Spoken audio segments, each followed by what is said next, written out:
Okay, we are live with a very good friend of mine. He is the wine and cigar expert for the Low Country here in Beaufort, Hilton Head, South Carolina. Juan Carlos, thank you very much for coming on the show. We're going to have a lot of fun today. Oh, my pleasure. As we were talking in the pre-show, and I've been telling a lot of people who actually found it very interesting. I was at a coaching seminar a couple of weeks ago, and they're always asking, who do you have next coming on the show? And I said, well, I'm going to deviate because we have a lot of coaches and trainers and people like that on there directly associated with golf. But as the name is Golf 360, it allows me to talk to anybody that's somewhat connected to the game.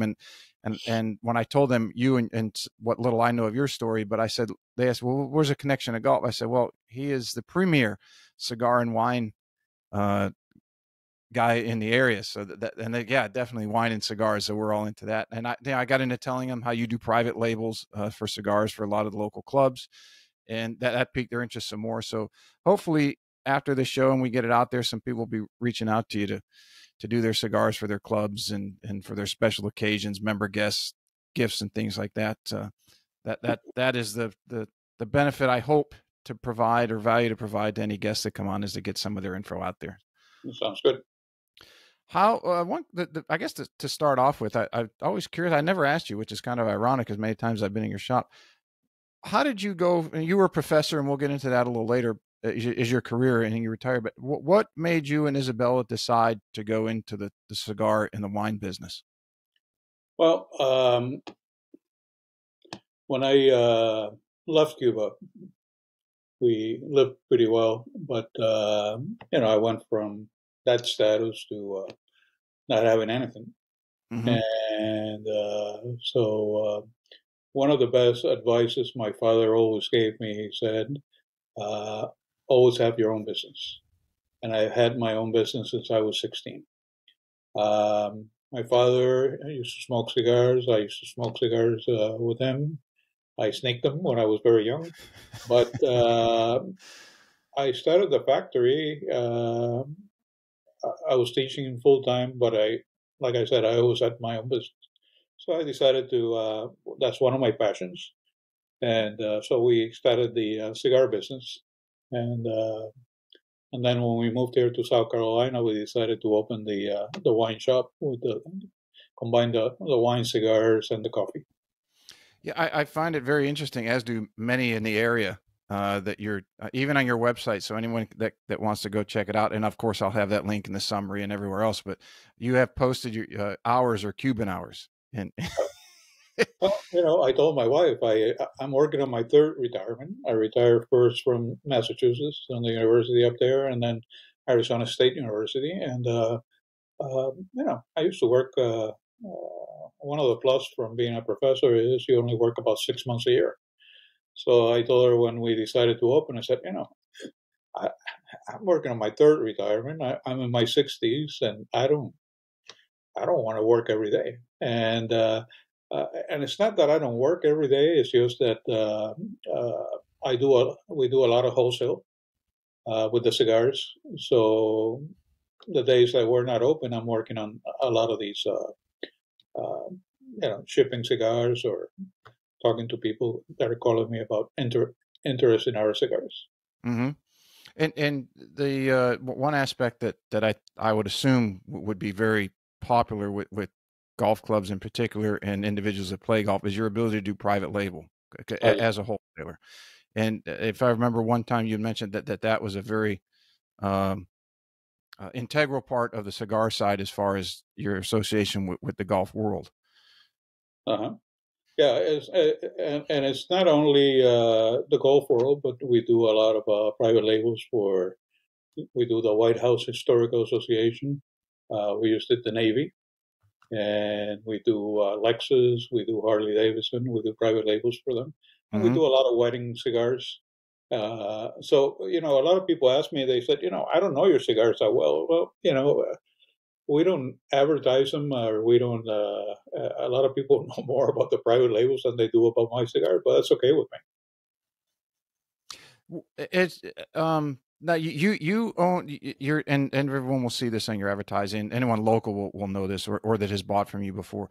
Your advertising is Cuban seeds but your factory is I'm going to get it wrong. Not is it Dominican? Dominican Republic. Yes, Dominican. sir. Okay, my brain is not as bad as I thought. So, Okay. so talk a little bit about how you do that in the seeds, and then the shipping, and then you make the fact you do it in Dominican. The seeds are very small. You know, they're very, very small. So we bring the seeds from Cuba. We plant them in the Dominican Republic. It's the same latitude. The soil is the same. And but a lot of these big cigar companies like Arturo Fuente, Padron, and Camacho, they do the same. So they plant them in either in Dominican Republic, Nicaragua, or Honduras. Those are the countries that are mostly at the top of making cigars, but they do all Cuban seeds. So we plant them in the Dominican Republic. My partner, who's also Cuban, my business partner, his family have been in the cigar making for over a century. And his father used to be the Minister of Agriculture in Cuba. So he would bring a lot of the seeds for us. And my partner still goes down there because he still has family there. So he brings seeds. And they're allowed. Yeah, I was going to ask you: is it difficult to get seeds in and out through the Cuban? I would now this is really ignorant of me, but the Cuban customs or in order to ship things in and out of the country in that Not way. really. Not really. Is that not because it's going to Dominican? It's not coming. The U.S. has the embargo or did, and Yeah, then they the took it U.S. has down. the embargo. So you couldn't do it here. So it's fairly easy to get those seeds Yeah. to where you need them. It is what would be, again, ignorance on my part, but as I just think of questions that pop in my head, the ability to grow them in Cuba is just it's much more difficult than it is to have them sent to Dominican.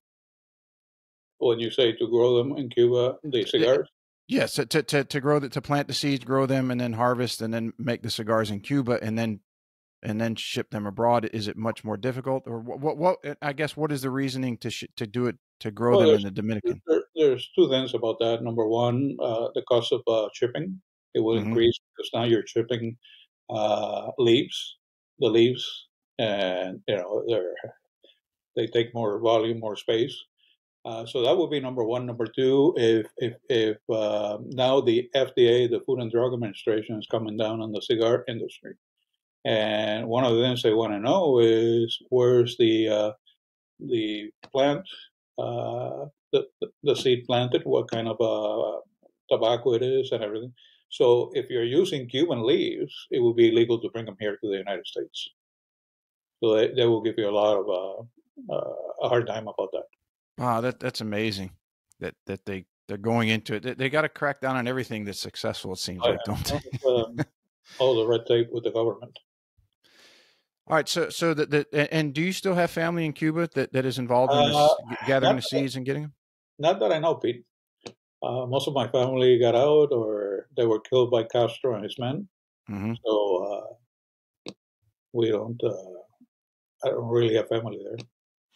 All right, so your business partner, his family was associated with agriculture in Cuba, so you're able to get the seeds, get them to Dominican, grow them into the tobacco leaves, and then harvest, and then you do the rolling of the cigars, and I guess we'll call it the build, for lack of a better term on my part. The cigars are rolled and made in Dominican, and then Yeah. shipped. Did they ship just to you, or do you guys have different outlets? Oh no, our biggest client is Switzerland and Germany. Is that right? Yeah, and so that's our biggest client. And then here in the U.S., we distribute through me, and we used to have clients in Argentina. We have some clients in Europe, other places in Europe.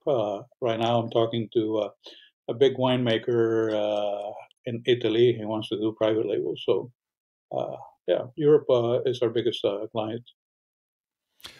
How the process of somebody, let's say somebody listens to the show and they're the general manager at a golf club in upstate New York or in Kansas City, Missouri, and they call you up and say, Juan Carlos, we'd like to do an order of a gross of cigars, and we like our label. Is it just as simply as they send you their logo and you come up with the design, or you put it on the logo, and then you send them a proof to say, hey, is this the colors you want? Is this the schematic? And do you want it tweaked here or there? And then once that's done, you have the ability to print them on, wrap them on the cigars, and then they get shipped in the boxes to that facility. Yes. Two things about that. My biggest problem with that is the labels. Uh, you know, we do them down in Dominican Republic. In Spanish, we have a word mañana. Mañana means morning, or it means Morning. tomorrow, but it could also mean next week, next year. So when somebody orders, I have to have my partner's wife go after the printing company, so many trips and everything, in order to get the rings done. So that takes the most time of doing these cigars. And then also you have to look at if they're doing very fancy rings, it might take longer. And what I tell people is, you don't want to just do 1,000 rings, because it's going to cost you a lot, and you're going to go through them very quickly. So that's the first part. The second part is we once we have the rings, it's not a big deal. We have enough rollers to do the cigars. But one of the things I discourage people to do is boxes. They take longer. Mm-hmm. And also the shipping is more costly with the boxes. Is that a customization of the box? Yes. Okay. And one of the problems I have had with boxes is that customs, when I do a lot of special occasion boxes, they take a drill and they drill holes in the boxes, so they destroy the boxes, and they're looking for drugs. Mm-hmm. And so it becomes a big problem. So I have to bring extra boxes. And the other thing is, most people that are they're a serious cigar aficionado, they just take them out of the box and they place them in their humidor. Mm-hmm. So they don't keep them in the box. Boxes also will increase the cost for a retailer. And so we're starting to do smaller boxes. And I was just down there in May, down in the Dominican, and I found this new company. And they do more like cardboard boxes, hard cardboard boxes. And they're a lot cheaper. So we're going to start doing some of the boxes for special occasions with them. That's very interesting, and just looking at how to streamline the process, make it more efficient, cost effective for yourself and for your customers. What would be for some of the golf clubs that you work with? What would be their is there a minimal order that they have to do as far as they do private label? Or well, we when we do private labels, we require at least 250 of mm-hmm. Each cigar, which is not that much. You're talking 10 bundles. So that will be the initial order. And that way they can keep stock. But I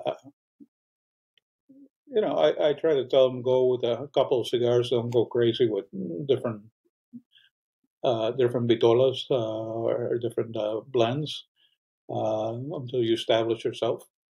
One of the things that I have done before with some of the golf courses that we have done private labels for, they bring me up there to introduce the cigar, and we do that. We have done that with the White House Historical Association. We did that with Mount Vernon, Virginia, Arizona golf courses, and other places we have done that.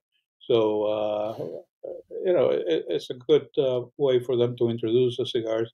But what I try to tell them, keep it in one or two different blends, because until you establish yourself. Mm-hmm. Yeah. What's nice about the one more thing, Pete, excuse me. that I was going to mention is one really good thing about the private labels that some of these golf courses or stores will do is there's no comparison, there's no competition, so you cannot compare the cigar to something else. So their price point, their uh, profit is going to be a lot bigger than just doing the you know the same selling the same cigar that everybody sells. Yeah, because they're buying from you as a wholesaler. They're almost cutting out what they would do with most cigar companies, where they have the salesman and middleman and everybody else, so that you're getting what you need to from it. They're getting what they need to, and they're getting a customization to where that they can, like, if it's a member guest or if it's just for the club in general. That it seems like on an order of 250, usually member guests, I believe, are running 120 to sometimes 200 people. So if they do just one order, that they can fill the order for the whole tournament, and people can be happy. And then they can, hey, we really like that cigar. Do you have them in the pro shop? Oh yeah, but it's under the club's label. It's not under the member guest label. And yeah, we have those. And I've noticed that in companies in general, a lot of companies are going either, like, I had a gentleman on, um, Jason Highland. He's the owner of Sub 70 Golf up in Chicago, and he's a direct to consumer company. Um, but in talking to some of the reps I know for the big OEMs in the golf industry, is that they are watching models like his, and I would say to a lesser extent like yours. I would classify yours as, you're a wholesaler, but you also sell directly to consumer. That some of these larger OEMs are watching this to say, if we can cut out a ton of our overhead and get and be more specified as far as customization and everything else, as we're just talking about, as you do with the cigars, then that opens up a whole new realm for them. Oh yeah. Yet here you have people like yourself and Jason who are doing it already, and being successful with it. I think, but once you scale it to the level, the national, international level, as far as a multi hundreds of $1,000,000 or $1,000,000,000 corporation, I'm sure it poses some challenges that I'm not aware of, but it has been proven over and over, as you have shown. You've been in business how long here? You're 12 years ish. No, we've been in the business. It's going to be 27 years. No, but I mean here locally. Oh, locally here, 11 years. Yeah, But and I had the business in Massachusetts when I mm-hmm. was in Massachusetts and when I was in Arizona. So we really started factory 96, 97. We started bringing the cigars here and distributing here in the United States. Yeah, and I remember hearing about you because I was looking for a cigar shop, and I was in Old Town Bluffton, and a guy had the cigars, and he was raving about you. And I said, where is this shop? And he told me, and I think I was there the next day. But I think that was during the week, and that's when I learned what Cuban hours meant. Oh yeah. As far as you serve a fair amount of local clubs, if I remember correctly. Well, we do for local clubs. We have done private labels for Oldfield, Mm-hmm. Sea Pines, Seacrest, and that that's around here. We have done the ones we have done the most. I think we did Rose Hill and Colton River. We have done them, and we try to encourage them to do their own private labels, even though it's great if my label is there, because then they know where to get the cigars. They Mm-hmm. And the cigar gets some recognition. Uh, so uh, we have done some here in the area. Yeah, and I'll help you get the word out some more, as at least in the golf community. Maybe get some more managers or directors of golf in touch with you to say, hey, we were told that you do this, and not now that you're going to be on the show, that they can watch and learn what they want to, and then reach out to you that way. Because it is, I don't want to bombard you to where you get swamped to where you're you're having to work more than Cuban hours, but Well, what? I it don't would be mind. a good problem to have.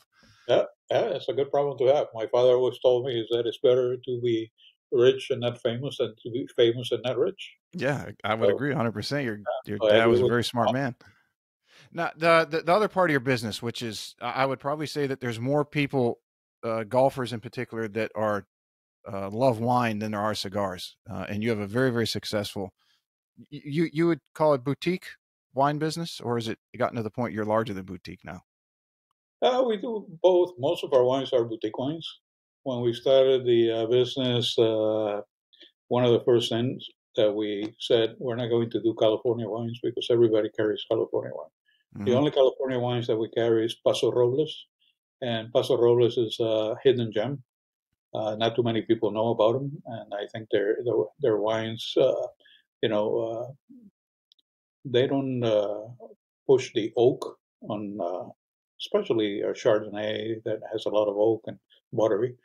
So that's the only place we carry from California, but we do Oregon, we do Washington State. Washington State is making some unbelievable wines. We just had a wine tasting this past Saturday at Tecaron, and my number one wine that we ran out of it was this Cabernet from Washington State. And their wines are very clean and they're very well priced. Then we do a lot of wines from South America. We do Chile, Argentina, and Uruguay. A lot of people don't know the wines from Uruguay. And what's nice about these wines is they're all organic. So Mm-hmm. they don't use any pesticides, they don't use any herbicide, and also they're lower in sulfites. And their price points are excellent. You get a nice Cabernet from Chile or a nice Malbec or Cab from Argentina, and they cost about maybe a quarter of what a California will cost. And then we do Spain, we do Portugal, we do some French, Italians. South Africa is making some unbelievable wines, and then we do Mm-hmm. some Eastern European countries that people are not familiar with, like Hungary, Bulgaria, Slovenia, and Montenegro. We have introduced people to a lot of grapes varietals that people are not familiar with, and that's the forte of our business, introducing. Because when we opened the business, it seemed like people just knew the 5 or 6 of the most common grapes, like a Cabernet Sauvignon, a Merlot, Pinot Noir, Sauvignon Blanc, and Chard. But we have introduced people to grapes like Carmenere. We have introduced people to Boval. We have introduced people to Tanat. That's the healthiest of all the grapes. And so we have a following with those wines, and we're known for our prices, which are very reasonable. And you know me, I don't know anything about wine except one is white and one is red. So anytime I come in there, I just ask you, here's kind of the flavor, and you say try this one, this one, this one. I say okay, and it's probably the easiest sell you make. But the sulfites you mentioned, that they're very low in sulfites. Is that the thing that usually causes the headache outside of maybe somebody drinking too Yeah, that's much? one of the things that causes that reaction. We have some wines that we drink from South Africa, and they have no added sulfites. Sulfites are it's a common natural thing on the grapes, but they add additional sulfites for shipping, traveling, for shelf life, so it will stay on the shelf longer. And but there's a couple of companies that we carry their wines from South Africa, and they have no added sulfites. They bring them in planes, so they don't stay in a container for that long. Mm-hmm. And you got to drink them within a year or so. I've been to South Africa, and it's beautiful down there. I don't know if you've made any visits to talk to do business and things like that. Have you been down Not down South that way? Africa. Not Oh, South Africa. it's beautiful. It's very similar to here. We were in Cape Town most of the time. I went up to Johannesburg. I was I had a student that I was coaching, and we became very close friends with their family. And he was going to the second stage of the European qualifying school and asked me if I'd come down there to help him get ready. Now this was about 8 or 9 years ago. Okay. So Aline and I flew down, and I mean, that's a long trip. I mean, you're changing hemispheres and multiple time zones, but the culture of, let's say, Cape Town in particular was extremely laid back, very, very similar to here in the Low Country. And that's why they had liked it so much here when they would visit, because Matt had gone to the International Junior Academy. That's where I met him. But then I tell people Cape Town would be like if you took the laid back culture of the Low Country and combined it with, if you could take Napa Valley and stick it on the coast. So you have the beautiful scenery, you have the wine, and then you have a laid back culture. It's like I really didn't want to come home, to be honest with you. But I don't know. yeah, down there they call them farms, wine farms, and they're everywhere. Like we have golf courses here, they have wine farms everywhere, Oh, and nice. they're awesome. You can go there, you can have lunch, and of course you're going to drink wine, or you can have dinner. You can rent out. They have, I guess we would call it a clubhouse here, but it's more of an open pavilion, beautifully done, not just like a pole barn, but beautifully designed, and it's fantastic. I understand why they're very laid back there. Well, it's the same way when you go to Chile or Argentina, Uruguay, and Spain, Portugal. A lot of these countries that they're very friendly, very laid back, and you have a great time there, sharing with the winemakers and trying wines. And they usually have a restaurant on premises, Hmm. and it's a great trip, and to being a great trip. And like you said before, I don't want to come back. Yes, it's the culture. For anybody that's been outside of the country, and obviously you have been, your family and your history that we'll touch on shortly. Um, but it's completely different in that it seemed hypertension doesn't even seem to be a word in many languages outside of the United States. So, It's like, yeah, they'll work and they'll work hard, but they're also going to take their time off and enjoy wine and friends and family. I believe more so than here in our culture across our country, be it in the Southeast, Northeast, West, Midwest, what have you. mhm. As far as the wine, you have an international um, selection there, and as you said, it is very different because if you go to some of the bigger grocery stores around here, they obviously have done their homework and they have immense um, categories of wine, but it is largely California based. Has that did you set out to have that niche? I mean, you mentioned only not having California wines because they're so prevalent, and you wanted to have your own unique. Uh, Yeah, yeah. We don't carry any wines that you see at the grocery store. I've Uh, noticed, yeah, which is why I and come there. if I see it somewhere else, I'll take it off the shelf, Hmm. and that's what makes us unique. The other thing that makes us unique is that we sample all the wines that we put on the shelf. I taste anywhere between 120 to 160 wines a month, and Someone's got to do it. somebody has to do it. Believe me, I get a lot of people that want to volunteer, but uh, you know, uh, we uh, we got to like number one. That's our number one criteria. We have to like the wine.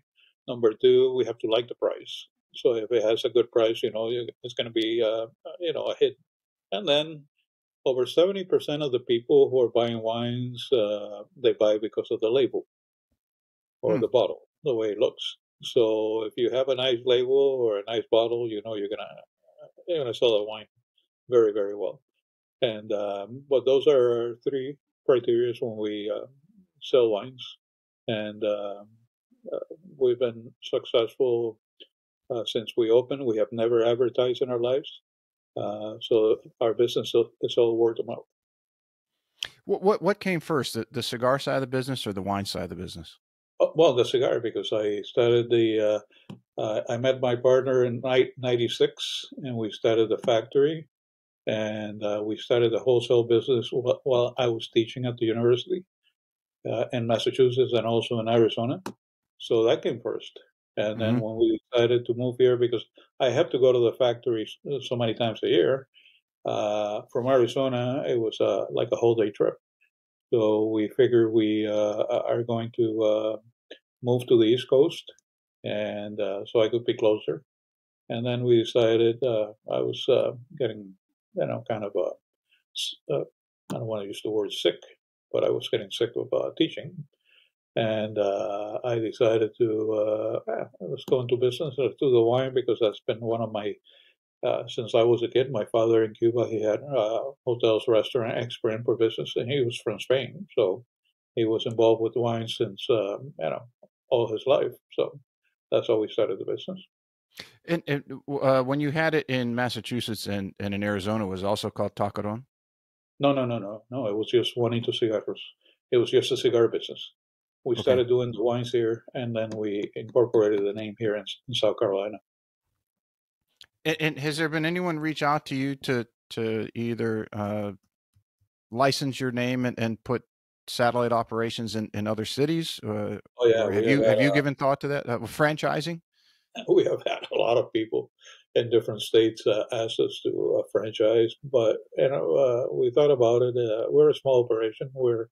And a lot of times it's just my wife and I that we that customer service that people are looking, and you don't Mm-hmm. know if it's able to provide that with the franchise or somewhere else, and so that's why we decided not to franchise.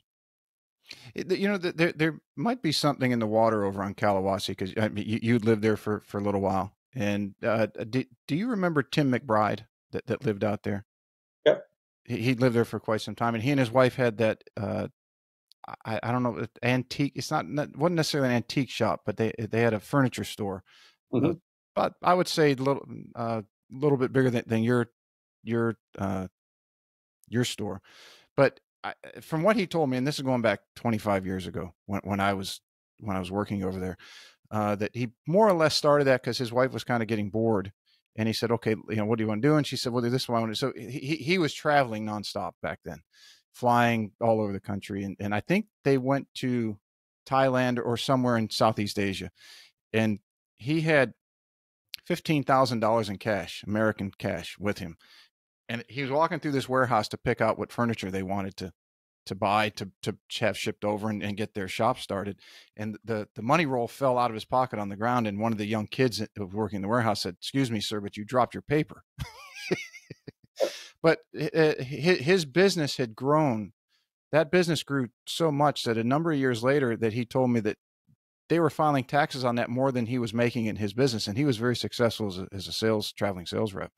And then eventually, I think someone came to them. They expanded up to somewhere in Newport or the Northeast. But eventually, he said the reason we started was for something to do, but it's become so much of a business that it's taking up all our time. Even after he retired, he and his wife were having trouble keeping up. So I only bring that story up because Tim, and to say that I can fully understand that you start something because you like it, you enjoy it, and it keeps you busy, and it gives you a reason to get out of bed in the morning. And but you also don't want to get to the point where you're working, I'm sure, 40, 60, 80, 100 hours a week either.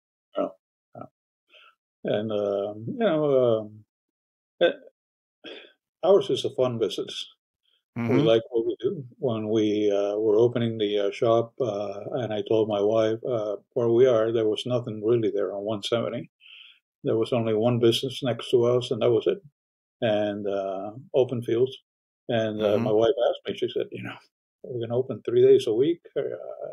At that time, it was 12 to 5, or I think it was 12 to 5. And I said, yeah. And she said, well, are we going to make it? I said, well, if we don't make it, we'll drink all the wine, drink all the coffee, and smoke all the cigars. And here we are. December of this year is going to be 11 years. But it's a fun business. I love talking to my clients. I love, when they come in and say, they love this wine or they're looking for something different. And we have made a lot of friends with our clientele, and that makes it fun. Yeah, and I can speak from experience. I've been in. I'm not in there a whole lot, but as you know, I don't drink a whole lot of wine anymore. But I do like to have it every once in a while with dinner or friends come over. But every time that I've ever been in there, and I try to come to some of the tastings because again, I have no clue what I'm doing, and I just do what you tell me to do when it comes to wine. But I like to taste and at least say, okay, yeah, I like that one, this one not so much. So give me a couple of these. But uh, the atmosphere within your store is always very vibrant and very happy. Very similar to the artwork of Cuba that you have on there. So I think that you all have done a phenomenal job in taking the Cuban culture and bringing it here to the Low Country, and then allowing others to experience it and then enjoy it. Because every time somebody's in there, they're happy, they're smiling. I've witnessed some people just hanging out and they're talking to you, just to spend the time and enjoy it. And Yeah, whether and they're learning more about wine or cigars or coffee is irrelevant. They just want to be in there because it's such a positive uh, vibe. yeah, and we have great clients. our clientele is very, very nice. And a lot of times they travel, and I have traveled through my work. Uh, I used to. I'm a marine biologist, so I used to do research all over the world. So, and I travel to a lot of these countries, the wineries, and so I recommend that to them. Or if they're going to Spain, they ask me where should they go, or Portugal, and I can tell them restaurants. I can tell them places to go, and so we share a lot of experiences and ideas like that with Mm-hmm. them. What was it that brought you to this area? Well, as I mentioned to you before, I was teaching at the Arizona State University, Mm-hmm.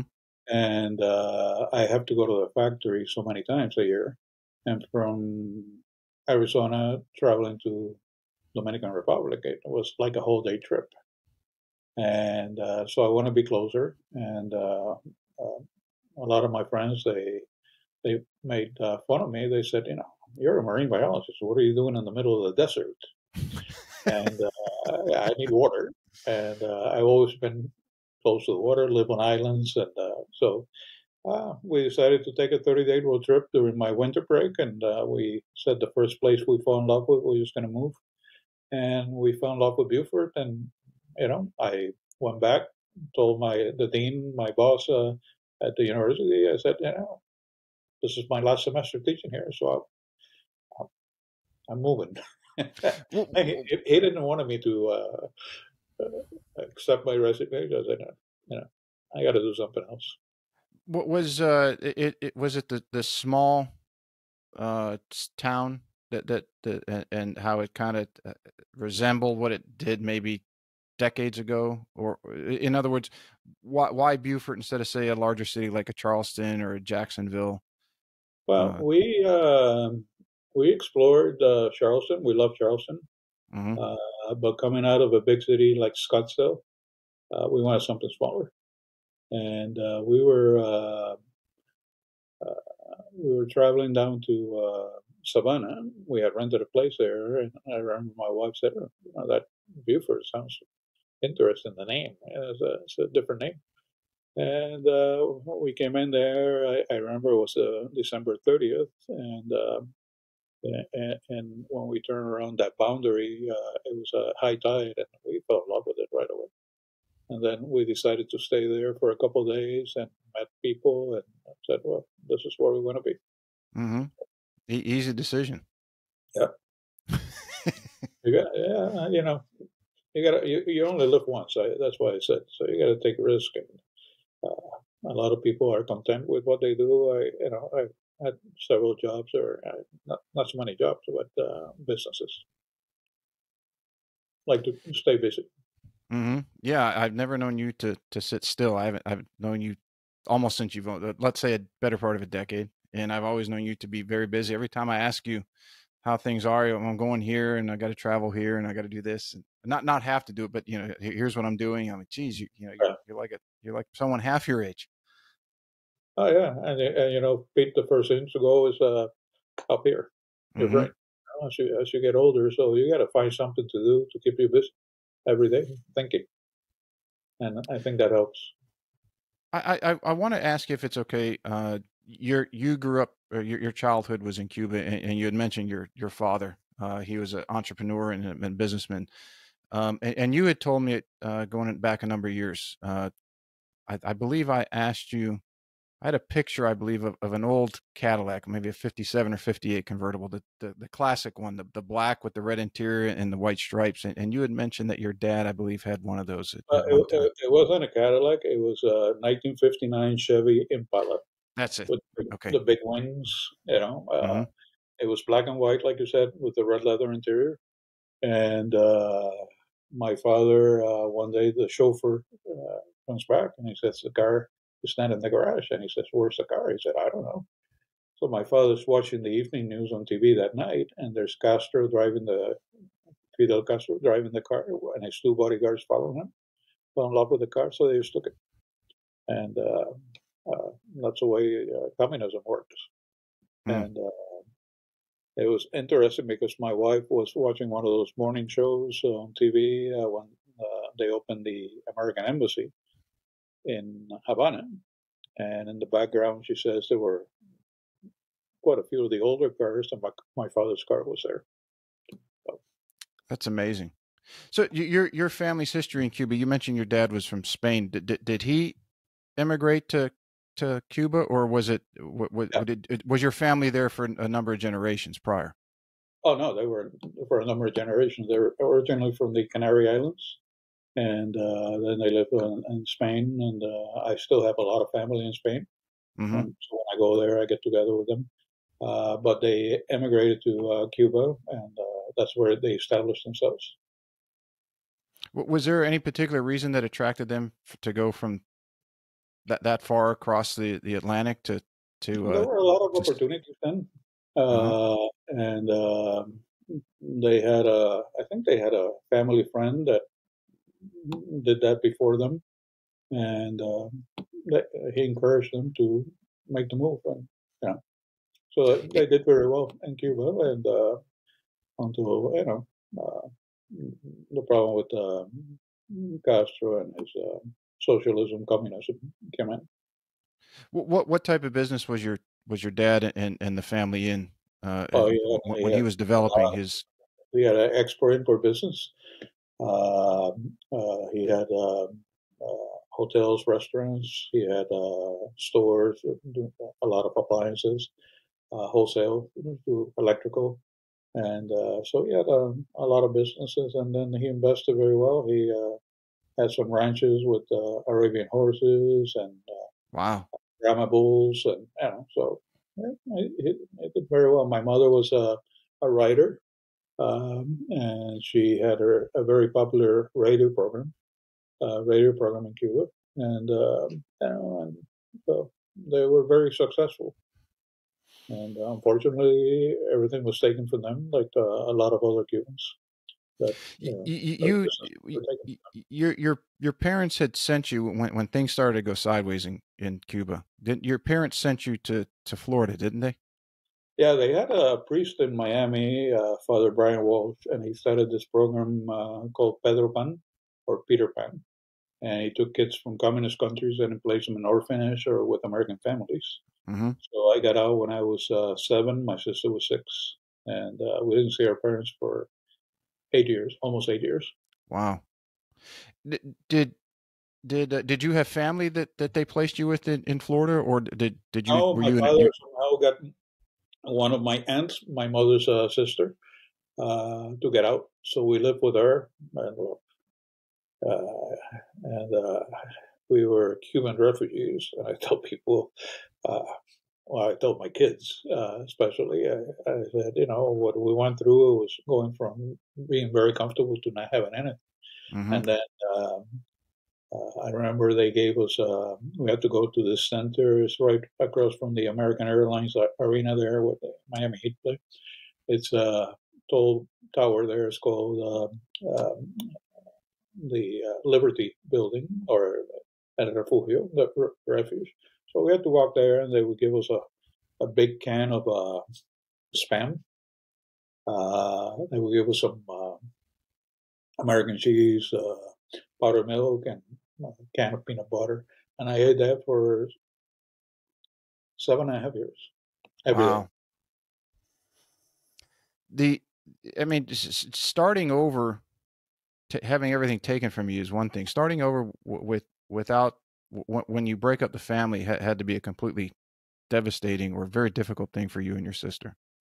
Oh And yeah. that your parents were still in Cuba.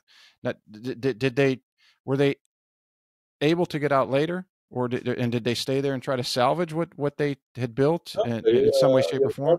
years after we left, they started taking everything from them. And Mm-hmm. one of the reasons my father wanted for us to leave early was that Castro was sending young kids, especially boys, to Russia to be indoctrinated, and so he didn't want me to go through that. So, but then they got out through 8 years. It was almost 8 years later. They got out through Mexico, and then Mm-hmm. from Mexico they went to Miami. And Miami at that time there were not that many Latinos, Hispanics, and my father could speak the language. and he never had an education. It was all business for him, and so he had some friends in San Juan, Puerto Rico, and they said, "Come down here. We'll help you get started." And so he went down with my mother, and then we moved down there with him. So I finished high school there. I studied university there. That I didn't know that part about it. I didn't realize that you had gone back to. I thought that once you were in Florida that you had stayed there. I never followed up with you on the rest of Yeah, that story. we lived in Puerto Rico for quite a few years, and he Hmm. established businesses there. He was very successful, and then from there I went to the University of Massachusetts in Amherst, and that's where I got my degrees. How did it, so you obviously had never lived in a cold climate. When you were there by about the time mid to late October rolled around, were you thinking, what the hell did I just do? I know. I went up there and I fell in love with but I went there during the summer. I fell Uh-huh. in love with the campus, UMass, and I was in the biology, zoology department, and they were ranked very high in the country. I think they were number 9 in the United States. And one of my calculus professor in Puerto Rico at the University of Puerto Rico, he was a graduate from there, so he was one of the people who convinced me to go there. Hmm. And the cold weather. And then after I graduated, I started teaching, and the only reason I stayed there so long was because we had a condo in Miami Beach, and so every once a month, every long weekend I would fly down and break the some of that winter. And then in the December we had almost a month and a half winter break, so I would Hmm. go down there. And then in March we had a couple of weeks, so I would go down there and uh, spend some time down there. The if I can go backwards a little bit, the development of the wine business, was that just from, you had mentioned your father had smoked cigars and enjoyed wine, and was that just you had been around it for so long, and you were very familiar with it and had expertise in that, and that you wanted to expand into the wine business? Yes, uh, and not only that, but also coffee. My Uh-huh. mother had you know, she that's a hobby. She In Cuba we drink a lot of coffee. It's Hmm. very Very similar to the strong coffee too. very strong coffee. It's even stronger than the Italian espresso because we roast it a little longer. And we she opened as a hobby, and some people running the coffee shop. So I started drinking espresso, strong espresso when I was 3. Sninked my first cigar when I was 5. But we would drink wines with you know dinner. My father served us a little bit of wine, and Hmm. that's true to the culture in Spain and South America, Chile and some of these places, Argentina. So we grew up with that. And then as I grew older, I remember my times taking walks with my father and smoking a cigar and talking, whatever. But those were my favorite moments. My mom's family owned taverns in Chicago. Both sides, her mom and her dad's, both families had. I mean, they were half a block from each other and across the street from a steel mill back through her grandparents from the 20s, 30s, all the way up, and then her parents took it over in the 50s. And I remember, and when I was a kid, my grandmother lived above the tavern. There were the apartments above, and she lived up there, and she would open it every day. She'd be down there by 7 in the morning getting things ready, and people come in for breakfast or what have you, get off their shifts. They come in to eat a little bit, maybe drink, and then go home, shower, come back and eat whatever they did. But she would always come up. She would usually 3 or 4 o'clock. She would pass it. The next shift would come in and she would give it to somebody else. But she would come upstairs and she always had her Terryton cigarettes and a Miller Lite, like her off shift drink. And when we were kids, little kids, diaper size, 2, 3, 4 years old, we kind of stumble over to her chair and she'd give us a sip. And all of the grandkids, we all did it. And so, and none of us that I know of, unless one of my cousins has a hidden problem, none of us ever had a problem with alcohol. But we grew up in a very ethnic culture that it wasn't pushed on you, but it was always at the table and kids were always taking a sip. So it was just part of what you grew up with. It's not Yeah. something that you had to go sneak behind somebody's back or break into a liquor cabinet. It was just there if you wanted it. It's like, well, I don't need that. I've done that since, it's been around Yeah. for all the time. It's just a part of your fabric or your DNA. Yeah. And I think you'll find that, Pete, that a lot of these countries like Spain, Italy, France, South America, the kids are, encouraged to, take a sip here and there. And so they don't have to do it in hiding. And Mm-hmm. there's not that many problems with alcohol in those countries, like maybe we have here in the United States. One thing that I am fascinated with is we're talking a little bit about culture, and we somewhat deviated away from the golf connection, but that's okay. It's my podcast. We can do what we want, and we're talking about stories and culture, which is a part of everything. But I've always been fascinated with the Cuban culture. They're very passionate. They're very family and friend oriented. They work hard, and as I've told you a number of times, I've watched many documentaries on Cuba, and I find it fascinating that as a nation, that you corrected me a little bit that I said that they had not had their full independence as their sovereignty as a nation. Spain was kind of over them for a number of years, and then in the late 1800s, Spanish-American War, and then the U.S. kind of was supposed to give it, hey, you guys, we helped you, but go ahead and go ahead and yeah, we'll let you go on your own. But that never really happened to the extent that they wanted to. So it's like someone's always almost had their thumb on the country. So you just talk about Cuba and the culture and the people and some of the history a little bit? Yeah, it's very family oriented. We are very friendly, Mm-hmm. and everything is laid back.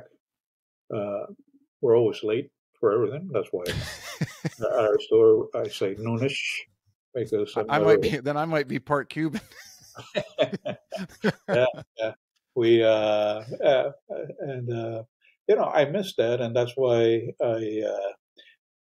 I started going to Dominican Republic many years ago when I was in high school uh, because that's the closest I could be to my culture, and so I have friends there, family, and I have done different businesses down there in Dominican Republic.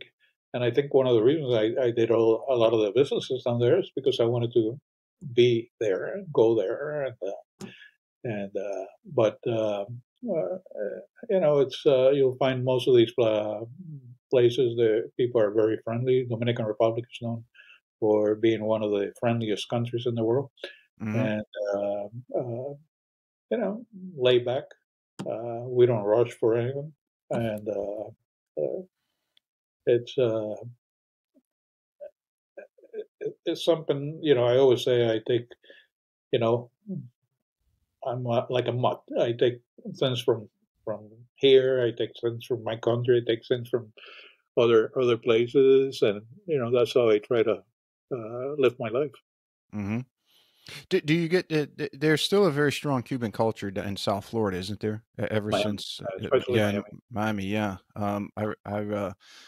I read T.J. English had a book, The Corporation, I believe it was called. It was about there was a gentleman back but before the Castro overtake or overthrow in Cuba. When the Lanskys and the U.S. mob was down there doing the casinos and the hotels.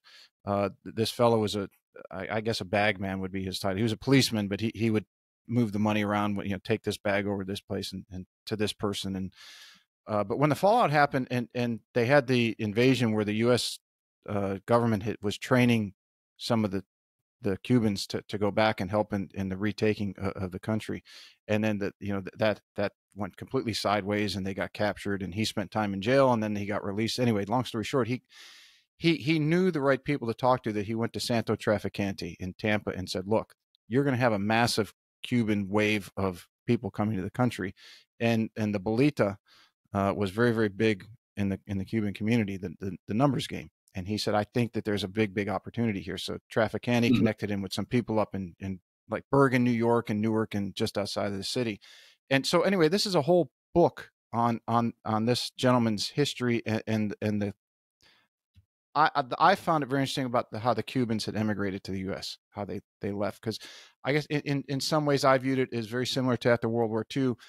A lot of or pre-World War II, after World War I, a lot of my family came from Yugoslavia to the U.S. That's when we came here.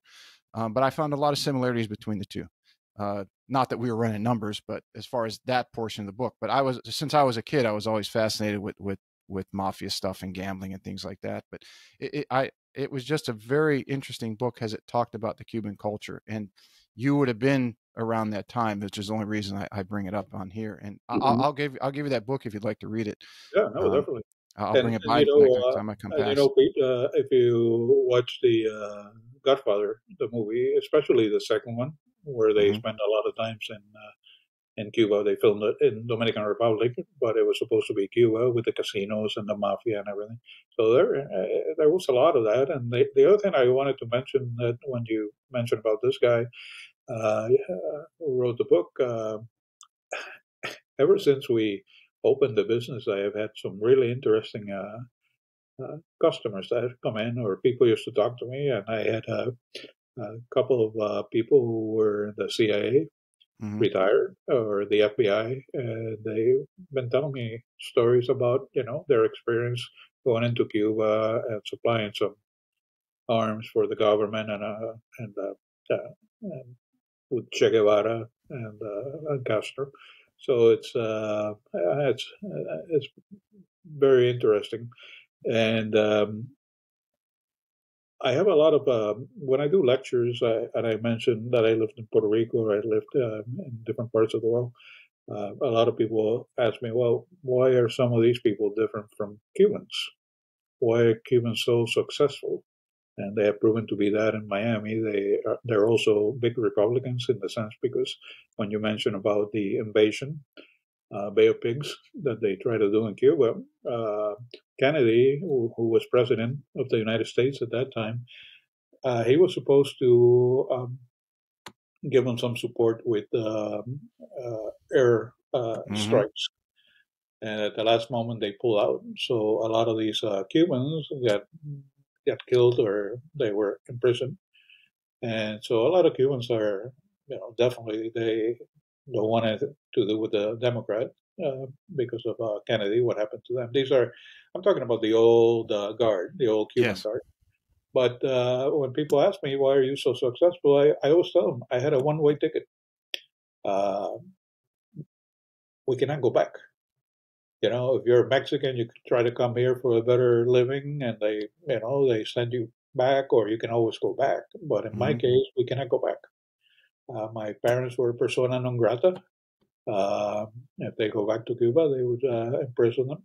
And they thought my father was a spy for the CIA, and so he was thrown in jail. My uncle was thrown in jail, so they were tortured.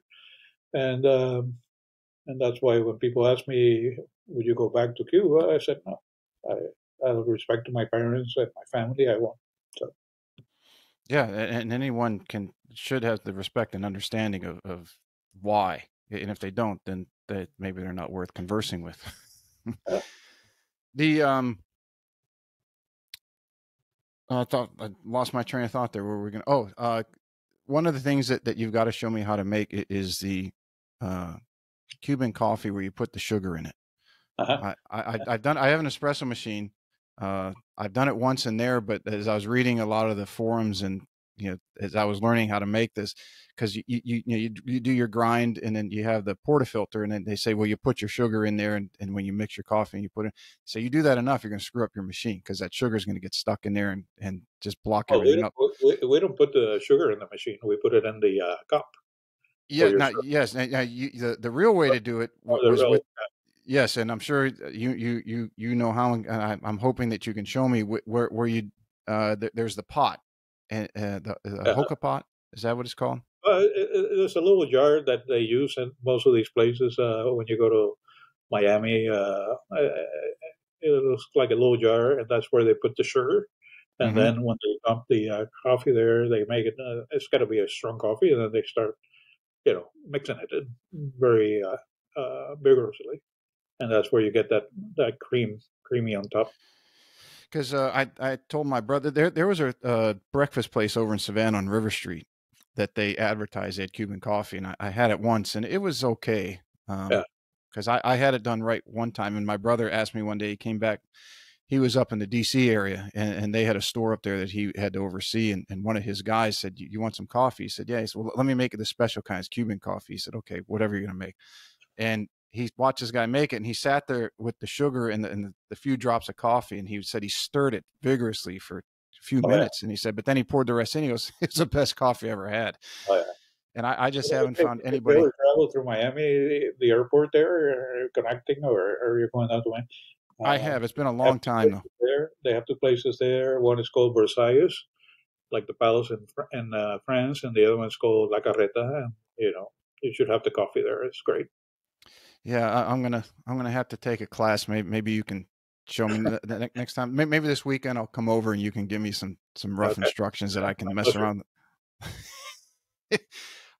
Do you get down to Miami much, given that there is a strong Cuban culture down I've there? been traveling a lot through Miami when I go down to the Dominican Republic. So I travel a lot. I have a lot of friends down there, and I lived there for quite some time. And so I have a lot of friends, cousins, Mm-hmm. and so I do enjoy going there. It has gotten very congested. That's why I decided to sell uh, our condo. It has gotten so congested that you have to, even when you're going to go shopping to Publix, uh, you got to figure out a time when the traffic wasn't bad. So, and we did have business there in Miami, right behind the airport. We had extra in purposes, and uh, so we have a lot of friends and a lot of business associates. Mm-hmm. What is it about the Dominican that seems to be they have a fair amount of as you do your cigars there, and there was a gentleman, the very first podcast I ever did, and it's hard to believe it was 4.5 years ago. Mike Harmon, who was the director of golf over at Secession, and Mike used to tell me how he would go down to Dominican. There used to be a tournament down there he would play in, and he would always go pick out fabrics for his pants down there, and then there was a factory that would make them, and they would send them up to him. But it just seems to be that the Dominican is like this little industrial place that just turns out some great things. Yeah. How did You how'd that come about? Well, the country is very safe. They have shifted from dictatorship there in the early 60s to democracy. Mm-hmm. They have invested a lot in the industrial zones, the free zones that we call them. So they do a lot of clothing and different materials. Pacemakers. They do down there in Puerto Rico. They do it in those areas, and so that has brought a lot of jobs to a lot of the people there in the community. Where we have the factory, we're in the free zone. A lot of people ask me, "Can we go to your factory, or can you find your cigars in Dominican Republic?" One of the stipulations when you're in the free zone is that you cannot sell cigars inside the country. Everything has to be exported. Hmm. So we don't sell any cigars there. So everything has to be Is that how they exported. protect their local businesses? Well, no, no, that's just you have some benefits from being in the industrial zone. Number one, the wages are lower. Also, the electricity is lower, taxes are lower, the water is lower, the rent. Um, so those are some of the benefits, and a lot of people take advantage of that. But then you have, and we're a small boutique cigar, but then you have some big companies like Arturo Fuente. They're outside of the free zone. They're in Santiago.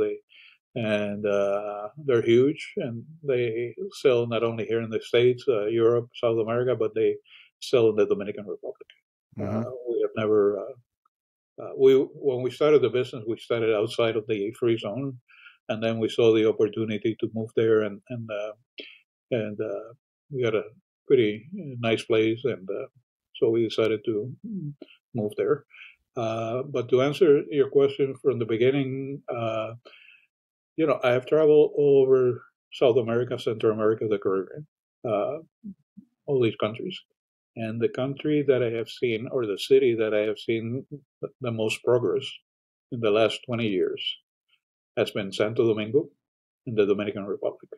And, you don't miss anything when you're down there. The food, the furniture, uh, supplies, appliances, and everything. Hmm. It's a great place to live, and it's a little congested. The traffic is crazy, uh, but uh, the beaches are beautiful. And then a lot of people they go to Punta Cana, they go to Cap Cana, those areas. They have their resorts, and they're first class resorts. And Hmm. uh, and like I said, the beaches are just gorgeous. When is the best time to go? And before you answer that, I let me say that, for example, for our area, I always tell friends and family, I say, if you're going to come down here, um, in my opinion, that some of the best times to come are usually in early to mid May, because the weather is usually, it hasn't gotten hot yet, and we haven't gotten we're done with the spring rains, and we haven't gotten to the heat summer rains, or mid to late October, because we're out of hurricane season. And again, the weather is usually in the high 70s, low 80s every single day, and it's ideal. But the other thing is, you don't, a lot of the tourists are, it's outside of tourist season, so it's not very congested. You can go out to the beach and it's usually very quiet. You can get to restaurants without reservations. You can go play tennis or golf or whatever you want to. So is there a outside of a peak time to be there, which a strong tourist season, is there a better time of year in your opinion to make a visit to? I think, like you said about here, it works the same way in Dominican Republic. Mm-hmm. You want to avoid the hurricane season. The summer is pretty hot if you're going to the beach and all that. And, they have air conditioning at the hotels and the restaurants and everything. But for me, my favorite would be in the spring and also in the winter. I I like to go there February, March. It's not that as touristy as December, January. Mm-hmm. So those are, and then even though I go there in January because we close our shop the whole month of January, but those will be the best months to go down there. Yeah, my girlfriend's been bugging me to go to the Caribbean for a long time, so I'll have to pick your brain on that. I'm going to come over to Oh, your shop and spend about a half a day, and you can teach me some Cuban coffee and where to go yeah, in South America. yeah, uh, It is, I don't know if you read it. The book Shoe Dog was the memoir of Phil Knight and Nike. I don't know if you've read that at all. It was, I think I read it in 2 days. I couldn't put it down. But one of the things that comes to mind is you talk about your plant being in the Dominican, and me being in this area for 30 years and understanding hurricane season, as we just discussed, which is what brought this to the front of my brain to ask you. One of the things that Nike that had almost gotten into some big trouble with was their factories were all over in, now this was going back before China had everything. I think they were all over in Japan. In Japan at one time it had some bad earthquakes, and they were, I mean, talk about supply chain. Their factory was almost wiped out, and then that's when they expand. I think they bought a factory in Maryland. But does that pose a concern to you and your partner at all in the Dominican, especially from, let's say, now through October? Um, we get into hurricane season, and if that hits one of your factories, that you could be down for quite some time. we have had uh, some hurricanes there, but it hasn't really hit the area where we have been. We've been Mm-hmm. lucky. I was down there when they had the earthquake in Haiti. I was up in the mountains there next to Haiti, and you could feel it. But luckily, we haven't had that many problems with that. It's always a concern, but I guess hurricanes.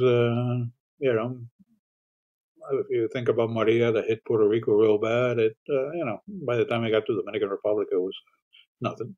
So we've been lucky in that sense, but we're always concerned about you know, the hurricane damaging the crops.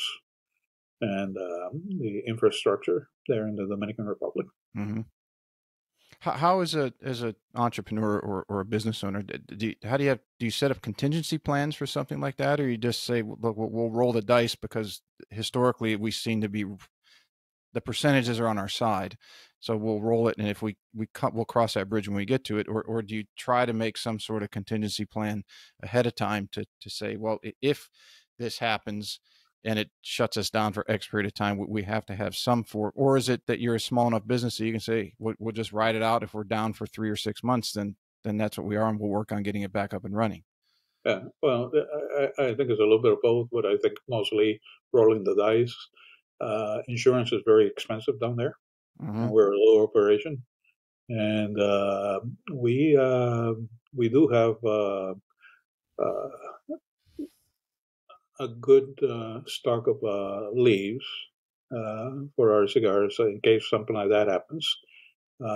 Because one of the things that people have said about our cigars, and I'm talking back in 1997, that I had clients in Massachusetts, and they still tell me this: one of the best things about our cigar is how consistent they are.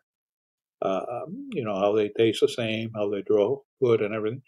And you have to have inventory for that, and that's why when we got this new place, we have a huge warehouse there for storing the leaves. So if we have a hurricane or something, some of those problems, the rains in the Dominican Republic, at least we have something to cover us for a year and a half, at least. Oh, great. Very good.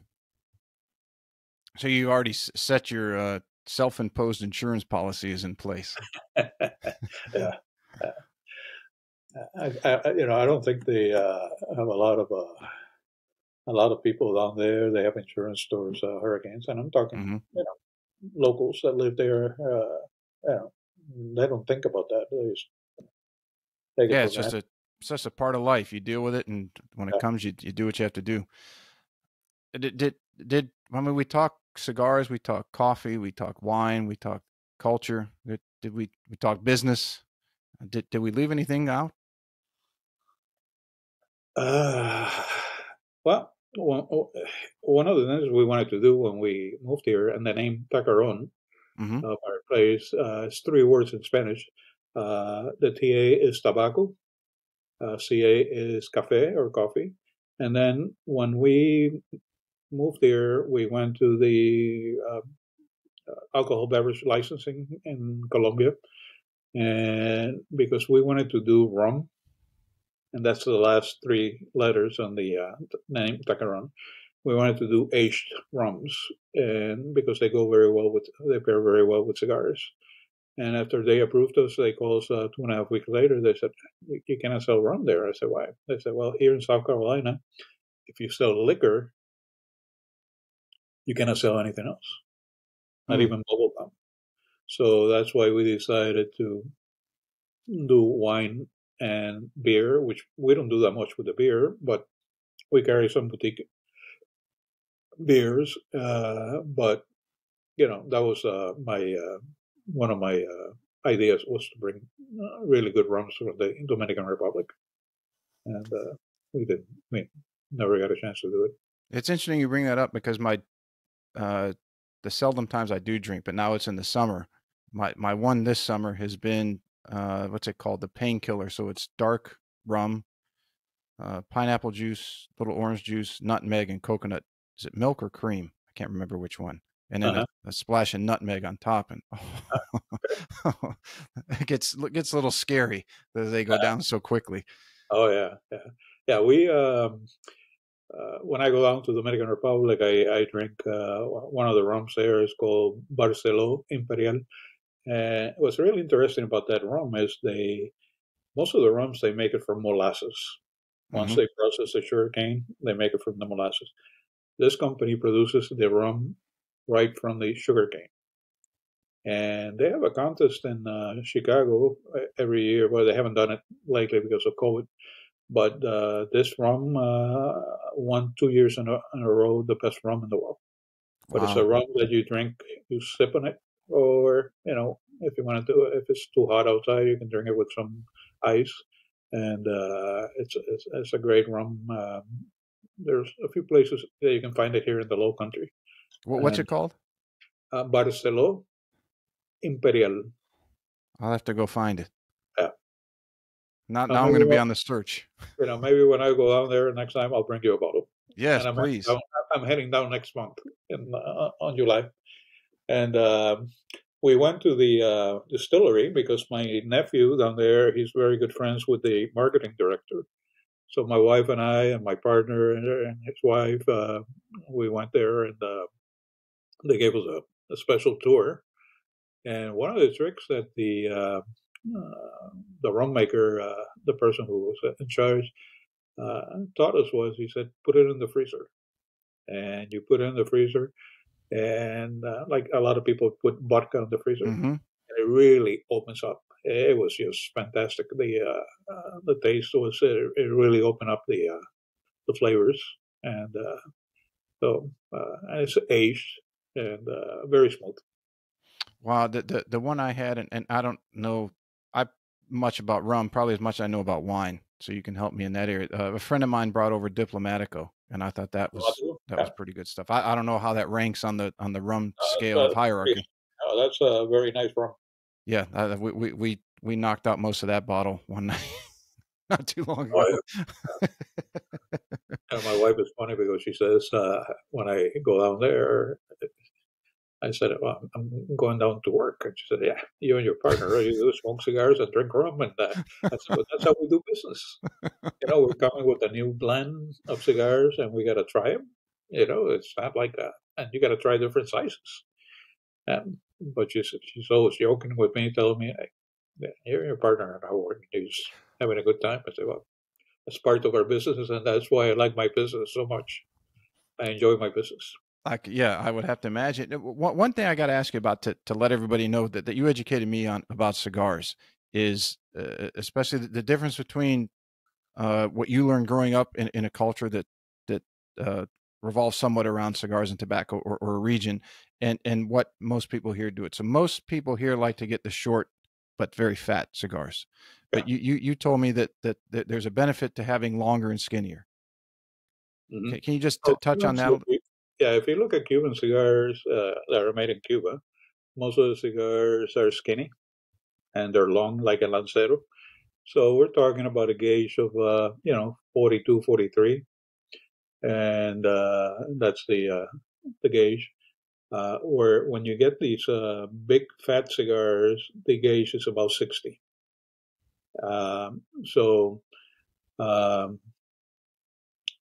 Where you get most of your flavor on the cigar is on the outside, the wrapper.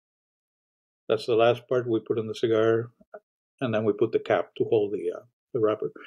Over 70% of the flavor in the cigars, you get it from the wrapper. So when you're smoking a big cigar like that, the ratio is not there, so you're smoking mostly the filler, what's inside, and that's the cheapest part of the cigar. So I have had customers that they say my favorite cigar, they always ask me, is my anniversary cigar, which is the 419, and that's the day I get out of Cuba. And let's see if I have one here to show you. So this is the 419. Yes, that's a very good one. I've had plenty of those. And this is my favorite cigar. And the reason is the gauge on the cigar is 43. And I have had clients, I tell them, oh, try one of these. And then all of a sudden they try it, they love it. They switch from a bigger gauge to a smaller gauge.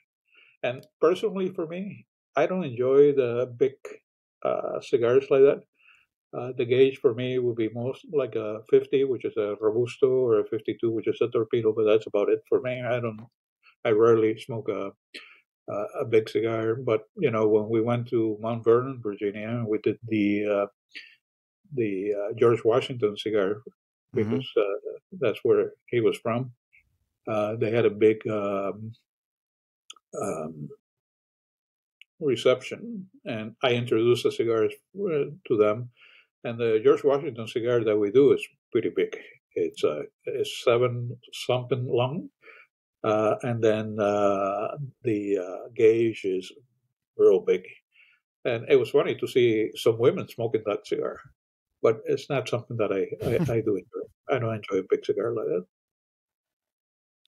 Yeah, so everybody out there, that's just a little piece that you had educated me on a long time ago that I had no idea, because I was always buying the short ones, and you said you need to try the longer, skinny ones, and here's why. And I've never forgot that.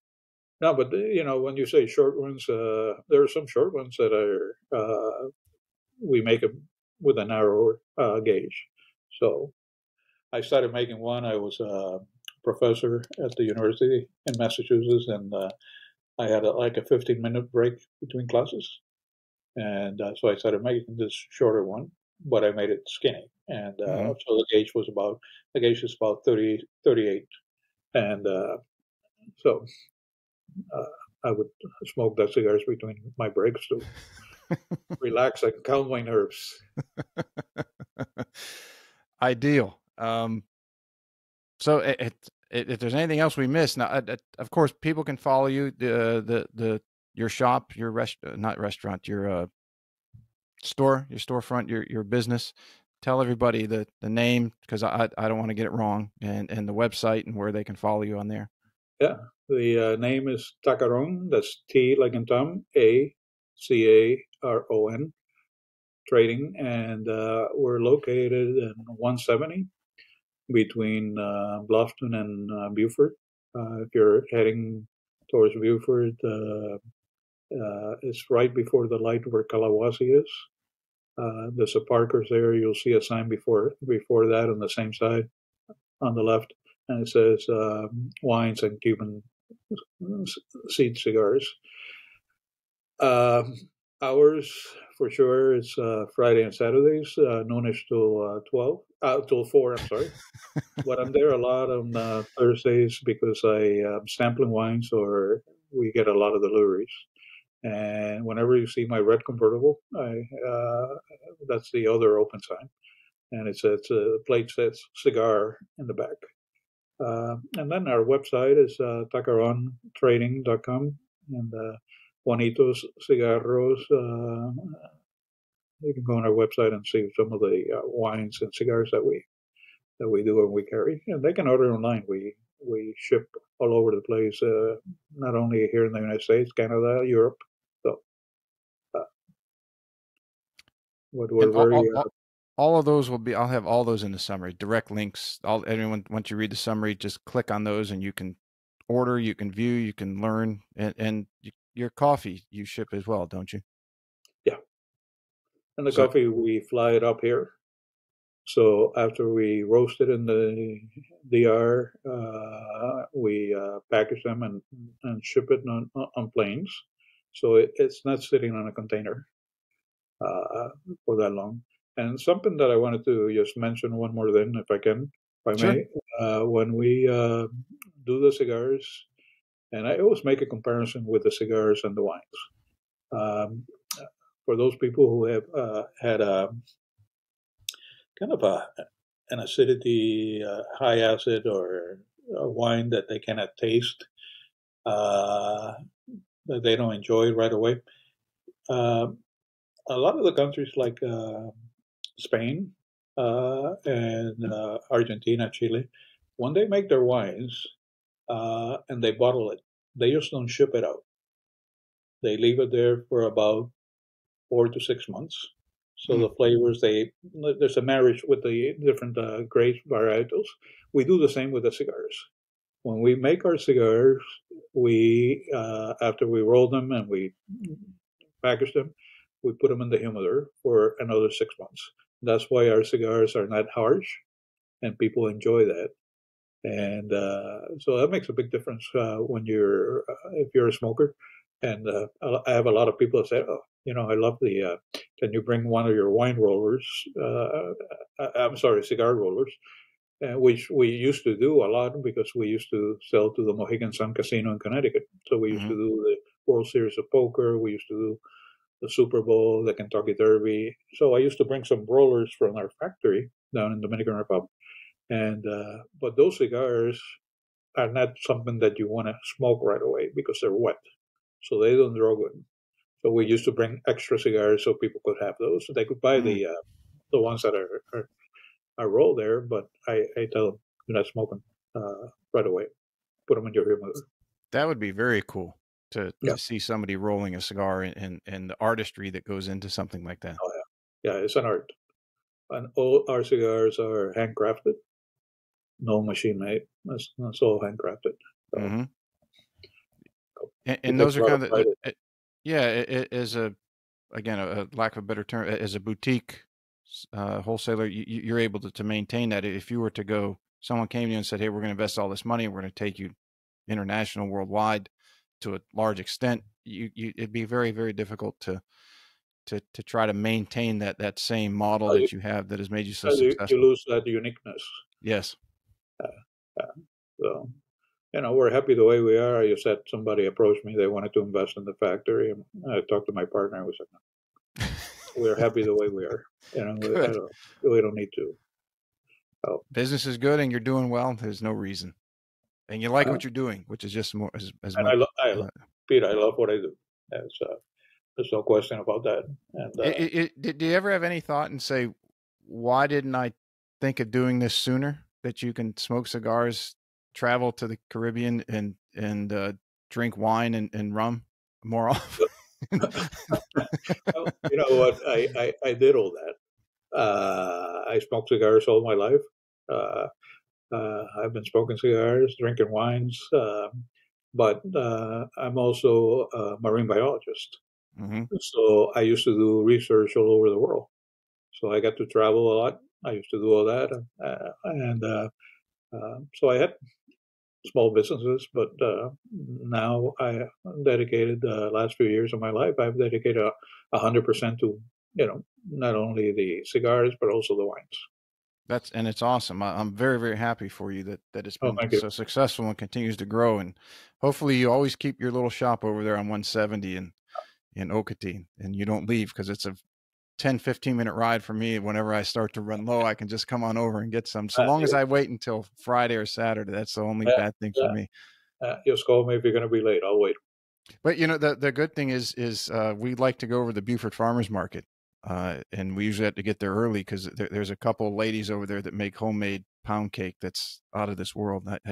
You and I both share a survivorship of a disease that, I try to limit those sugary and fun things, but every once in a while when it's homemade, I've got to stop and enjoy a little bit. It's been great. I can't thank you enough for coming on. I know we talked about this for some time, and I'm glad we finally got to sit down and do it. And my pleasure. Anytime. And I hope the people that hear your podcast, they enjoyed it too. And if they have any questions or they want to stop by, they're more than welcome to stop and take a run. Yeah, I hope you get it. The goal for me that would make me very happy is if a lot of people commented and got on your site and started ordering some cigars and some wine and got to visit, make a trip down to visit, and got to see the place in person. It is very unique and very awesome. Yeah, it doesn't look too much from the outside, but my wife decorated, and like you mentioned before, we have some neat paintings there, and colors are Caribbean colors, and we're very proud of our little shop. You should be. We'll stop this. Just hang out for a minute, but appreciate it, everybody. Again, all the links to Juan Carlos's cigars and wine will be in the summary, so be sure to check those out and order you some wine and start to enjoy.